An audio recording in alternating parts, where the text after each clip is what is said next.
नमस्कार दोस्तों, मैं हूं आपका दोस्त और होस्ट अशोक कुमार। स्वागत है मेरे YouTube channel Indo Rajasthan explorer में। दोस्तों, मेवाड़ का नाम सुनते ही अपने आप में एक महान योद्धा का नाम अपने जहन में आता है। और जो लोग यहाँ के रहने वाले हैं, मेवाड़ के लोग जो रहने वाले हैं, वो अगर कहीं भी बाहर निकलते हैं, किसी राज्य में जाते हैं, किसी देश में जाते हैं, तो वहाँ लोग पूछते हैं आप कहाँ से आए। वो अपने आप को एक गर्व महसूस करके कहते हैं कि हम महाराणा प्रताप की धरती से आए हैं। दोस्तों, सोचो आप कभी बाहर गए हो, किसी राज्य में गए हो और आपको अपने गर्व से तो कह दिया आपने कि यार हम महाराणा प्रताप की धरती से आए हैं, लेकिन उन लोगों ने अगर आपको पूछ लिया महाराणा प्रताप के जीवन चरित्र के बारे में, तो आपको बहुत ही कम जानकारी उनके बारे में है। दोस्तों, आप क्या करते हैं, बस वो हल्दी घाटी का युद्ध लड़ा, उन्होंने घास की रोटी खाई, जंगलों में भटकते रहे, ये जानकारी पर्याप्त नहीं। दोस्तों, अगर आप मेवाड़ की धरती से हैं, यहाँ के रहने वाले हैं, तो महाराणा प्रताप का जो जीवन चरित्र है उसके बारे में महत्वपूर्ण जानकारी आपको होनी चाहिए। दोस्तों, मेरे इस वीडियो में मैं प्रयास कर रहा हूँ कि महाराणा प्रताप का जो जीवन चरित्र है उसको काफ़ी सरल और सारगर्भित शब्दों में आपके सामने पेश करूं। दोस्तों, मेरा ये वीडियो बच्चों से लेके जो स्टूडेंट जो तैयारी कर रहे हैं उनके लिए, जो लोग अनपढ़ हैं, सबके लिए महत्वपूर्ण है। तो दोस्तों, वीडियो पूरा देखें। और दोस्तों, जो मेरे चैनल को आप जो प्यार दे रहे हैं उसके लिए बहुत बहुत धन्यवाद। लेकिन आप थोड़ा सा सब्सक्राइब करने में कंजूसी करें। कृपया मेरे चैनल को सब्सक्राइब करें ताकि मैं आगे से आगे आपके सामने वीडियो आपके सामने पेश करूं, नई नई जानकारी पेश करूं, तो ये करते रहें। तो दोस्तों, हम जानते हैं महाराणा प्रताप का जीवन चरित्र काफ़ी सरल और सारगर्भित शब्दों में। चलिए अपन दोस्तों, हम बात शुरू करते हैं राणा सांगा से। जब राणा सांगा की मृत्यु होती है तो उनके बाद विक्रमादित्य मेवाड़ की गद्दी पर बैठते हैं। दोस्तों, विक्रमादित्य इतने परिपक्व शासन के अनुसार वो नहीं होते हैं। इस बात का फायदा उठाकर बनवीर उनकी हत्या कर देता है और स्वयं गद्दी पर बैठने का प्रयास करता है या बैठ जाता है। लेकिन उनकी राह में भी एक रोड़ा था उदय सिंह जी के रूप में। उदय सिंह जी चूंकि उस समय काफ़ी छोटे थे, तो वो उनको भी मारने का प्रयास करता था कि शासन का कोई वारिस नहीं रहे। लेकिन माँ पन्नादाई ने अपने पुत्र चंदन की बलि देकर उदय सिंह जी को चित्तौड़ से निकालकर कुंभलगढ़ सुरक्षित स्थान पर पहुंचा दिया। दोस्तों, कुंभलगढ़ में ही उदय सिंह जी बड़े होते हैं और उनका राज्याभिषेक राजा मालदेव, जो मारवाड़ के राजा थे, उनकी सहायता से उनका राज तिलक होता है और वह 1540 के अंदर पुनः चित्तौड़ पर आक्रमण करते हैं। वो भी मालदेव की सहायता से करते हैं और बनवीर को परास्त करके पुनः चित्तौड़ पर आक्रमण करते हैं। दोस्तों, अपने बात की ये उदय सिंह जी की। अब 1540 के अंदर ही महाराणा प्रताप का जन्म होता है। दोस्तों, 9 जून 1540 के अंदर महाराणा प्रताप का जन्म कुंभलगढ़ के कटारगढ़ दुर्ग में होता है। इस महान योद्धा का जन्म हुआ और वो धीरे धीरे बड़े होते हैं। दोस्तों, उनके विवाह होते हैं। विवाह कुल जो हुए थे उनके 11 हुए थे, लेकिन उनकी जो मुख्य रानी थी, जिसको पटरानी कह सकते हैं, वो थी अजबदे पंवार। साथ ही उनके कुल 17 पुत्र होते हैं और पुत्रों में से जो ज्येष्ठ पुत्र थे वो थे अमर सिंह जी। अमर सिंह जी का जन्म हुआ था 1559 के अंदर। जो महाराणा प्रताप थे, यूँ तो वह उदय सिंह जी के ज्येष्ठ पुत्र होते हैं, लेकिन मैं आपको बता दूं कि वो उत्तराधिकारी घोषित नहीं होते। दोस्तों, ये जानकारी बहुत से कम लोगों को है कि मेवाड़ के जो महाराणा बनते, महाराणा प्रताप, वो घोषित उत्तराधिकारी नहीं थे। इस बात की जानकारी के लिए मैं आपको पुनः उदय सिंह जी के ऊपर ले जाता हूँ। दोस्तों, उदय सिंह जी की जो रानी थी जयवंता बाई, जो कि अखेराज सोनगरा की पुत्री होती है, जो कि पाली के महाराज होते हैं, उनके पुत्र थे महाराणा प्रताप और ज्येष्ठ पुत्र होते हैं उदय सिंह जी के। उनकी एक रानी और होती है जो होती है धीरबाई, और उनको रानी भटियाणी भी कहा जाता है क्योंकि वह जैसलमेर के भाटीकुल की राजकुमारी थी, तो उन्हें रानी भटियाणी भी कहा जाता है। दोस्तों, उनके पुत्र होते हैं जगमाल। यूँ तो महाराणा प्रताप से छोटे होते हैं, लेकिन रानी भटियाणी का प्रभाव उदय सिंह जी के ऊपर कहीं ज़्यादा होता है और वो चाहती हैं कि मेरा पुत्र राजगद्दी पर बैठे और वो उदय सिंह जी के द्वारा मेवाड़ का उत्तराधिकारी जगमाल को घोषित करवा देती है। महाराणा प्रताप उत्तराधिकारी घोषित नहीं होते हैं।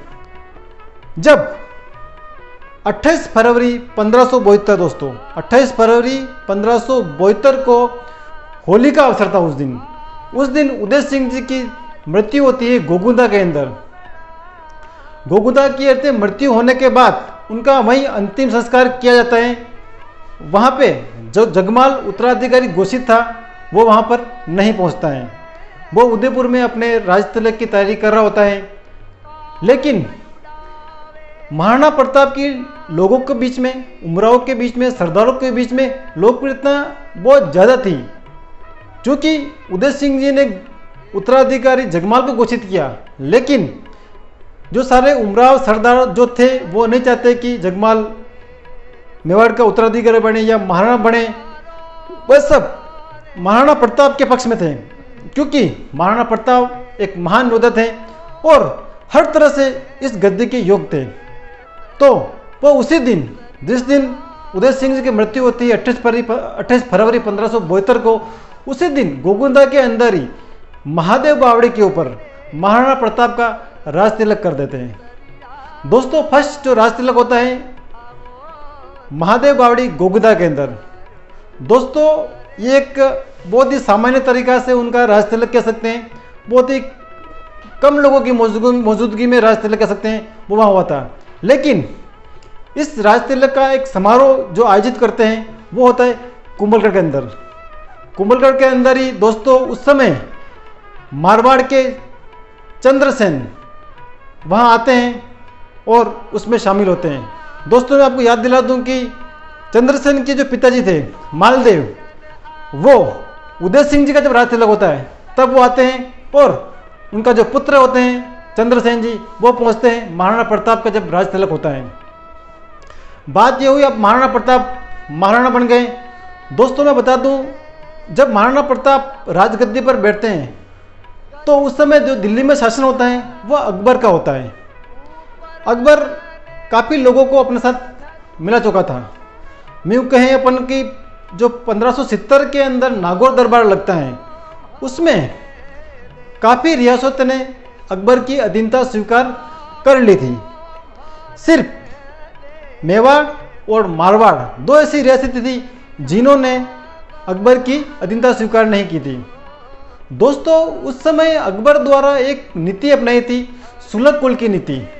उसके अनुसार आपका राजगद्दी पर आपका अधिकार रहेगा, सब अधिकार वैसे ही रहेंगे, सिर्फ आपको अधीनता स्वीकार करनी है। तो अकबर भी चाहता है कि महाराणा प्रताप भी अधीनता स्वीकार कर लें। तो इस कड़ी में वो क्या करता है कि कुछ लोगों को महाराणा प्रताप के पास भेजता है। इस कड़ी में फर्स्ट जो व्यक्ति भेजता है वो होता है जलाल खान।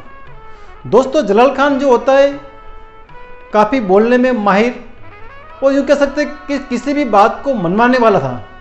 ऐसा व्यक्ति महाराणा प्रताप के पास आता है और अकबर का संदेशा कहता है कि आप अधीनता स्वीकार कर लो, बाकी सारा अधिकार आपके जैसे रहेंगे। लेकिन महाराणा प्रताप इतने स्वाभिमानी व्यक्ति थे कि उनको अधीनता स्वीकार नहीं होती है। दोस्तों जब वो जलाल खान वहाँ से चला जाता है तो कुछ समय बाद 1573 के अंदर, जून 1573 के अंदर जो जयपुर के शासक होते हैं मान सिंह जी, उनको अकबर महाराणा प्रताप के पास भेजता है। दोस्तों इसकी की भी एक कहानी है कि मान सिंह जी जब मेवाड़ में आते हैं या उदयपुर के अंदर आते हैं तो उनके रहने खाने पीने का प्रबंध उदय सागर पर किया होता है। तो उस समय महाराणा प्रताप को उनके साथ भोजन करने जाना होता है, लेकिन महाराणा प्रताप स्वयं वहाँ नहीं जाते हैं और अपने पुत्र अमर सिंह को वहाँ भेज देता है। इसका कारण एक मुख्य था कि मान सिंह जी द्वारा अकबर के साथ वैवाहिक संबंध स्थापित करना या मुगलों की अधीनता स्वीकार करना था। तो जब अमर सिंह वहाँ पहुँचते हैं मान सिंह जी के पास तो वो पूछते हैं आपके पिताश्री क्यों नहीं आए, तो वो बोलते हैं कि उनका तबीयत खराब है, कोई भी बहाना करते हैं। इस बात से नाराज होकर मान सिंह जी वहाँ से चले जाते हैं। 2 शिष्टमंडल पहुँच चुके हैं मेवाड़ में, तो भी महाराणा प्रताप ने अधीनता स्वीकार नहीं की। उसके बाद उनके जो पिताश्री होते हैं, उनके जो पिताजी होते हैं भगवान दास जी, वो अगले शिष्टमंडल के रूप में महाराणा प्रताप के पास आते हैं कि आप अकबर की अधीनता स्वीकार कर लो। फिर भी महाराणा प्रताप नहीं मानते और आखिर में टोडरमल जो होते हैं, जो कि बोलने में काफ़ी माहिर रहते हैं और किसी भी बात को मनवाने वाले, वो भी महाराणा प्रताप के पास आते हैं। लेकिन महाराणा प्रताप उनकी बात भी अस्वीकार कर देते हैं कि मैं अधीनता स्वीकार नहीं करूंगा। इतने स्वाभिमानी महाराणा प्रताप दोस्तों, इसीलिए उनकी अपन आज बात कर रहे हैं या उनकी इतिहास से जुड़ी हुई यादें हमारे आपके सामने पेश कर रहे हैं। दोस्तों, महाराणा प्रताप के स्वाभिमान के आप झलक देख सकते हैं कि 4 शिष्टमंडल सिर्फ अधीनता स्वीकार करनी थी, उनको राजगद्दी पर बैठा रहना था, इसके अलावा कुछ नहीं करना था। फिर भी वो अधीनता स्वीकार नहीं करते हैं और इसके बाद 2-2.5 साल और निकलते हैं, तो भी महाराणा प्रताप नहीं मानते हैं। और जब 1576 आता है तब अकबर को फिर गुस्सा आता है और वह हल्दीघाटी युद्ध की रणनीति तय करता है। दोस्तों, मुझे लग रहा है ये वीडियो काफ़ी लंबा हो रहा है, तो मैं चाहता हूँ इसके अपन 2 भाग में इसको पेश करें। अभी तक का मैंने जीवन का घटनाक्रम महाराणा प्रताप का आपको बारे में बताया, कैसे जन्म होता है उनका, कैसे राजगद्दी पर बैठते हैं और अकबर द्वारा कैसे कैसे शिष्टमंडल के बाद बजाते हैं। दोस्तों, अगले वीडियो में अपन जो बात करेंगे वो करेंगे हल्दीघाटी युद्ध की, वो कैसे लड़ा जाता है, कौन उसका सेनापति था, उसकी रणनीति कहाँ तय होती है, ये सारी बातें अपन अगले वीडियो में करेंगे। साथ ही कुछ महत्वपूर्ण घटनाक्रम जो महाराणा प्रताप के बारे में, उनके बारे में बात करेंगे। साथ ही महाराणा प्रताप की जो अंतिम राजधानी, संकटकालीन राजधानी कह सकते हैं, वो कहाँ थी और उनकी मृत्यु कहाँ हुई थी और वो समाधि, उनका स्थल कहाँ बना हुआ है, इन सारी बातों की जानकारी हम करेंगे अगले वीडियो में। दोस्तों, आपका जो प्यार मिल रहा है उसके लिए बहुत बहुत धन्यवाद। आप सब्सक्राइब जरूर करें क्योंकि थोड़ी कंजूसी लग रही है, मुझे लग रहा है। आप लाइक शेयर कमेंट करते रहें और आपका प्यार बना रहें। मिलते हैं अगले भाग अगले वीडियो में। जय एकलिंग जी की।